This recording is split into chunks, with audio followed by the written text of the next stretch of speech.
अगर आप चाहते हैं निषाद फिल्म के ऑडियो वीडियो सबसे पहले आप तक पहुंचे, तो इस चैनल को सब्सक्राइब करें और साथ ही बेल आइकन को दबाना ना भूलें।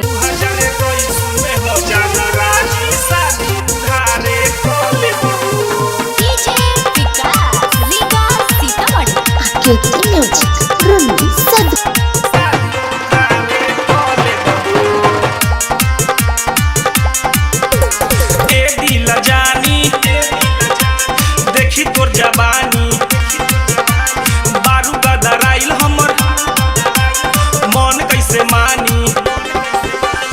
ए दिला जानी देखी तोहर जवानी बारू गदराइल हमर मन कैसे मानी। चढ़ेला तोहरा बाप से हीरो हुंडा लले बहो त 2021 में हो जा राजी शादी उधारे कले बहो त 2021 में हो जान राजी शादी उधारे कले बहो।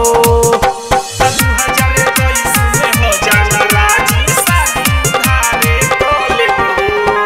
आप सुन रहे हैं आकृति म्यूजिक के शानदार प्रस्तुति।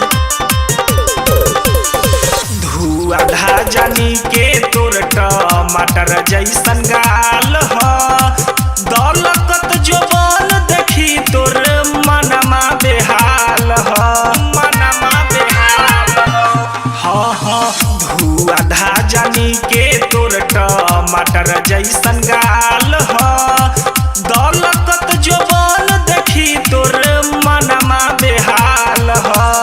पथी जब तोहर पातर कमर तेल करुआ से मल बहो त 2021 में हो जा राजी शादी उधारे कले बहो त 2021 में हो जान राजी शादी उधारे कले बहो त 2021 में हो जान राजी शादी उधारे कले बहो।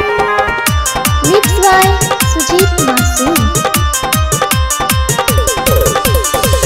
बिना रे भतार के तोहरो कटत होई न रतिया छोटका छोटे लाल के गोरी मानिला तू बतिया छोटका छोटे लाल के गोरी बिना रे भतार के तोहरो कटत होई न रतिया छोटका छोटे लाल के गोरी मानिला तू बतिया का करी जालिम जबाना थाना से हम न डरे बहो त 2021 में हो जा राजी शादी उधारे कले बहो त 2021 में हो जान राजी शादी उधारे कले बहो।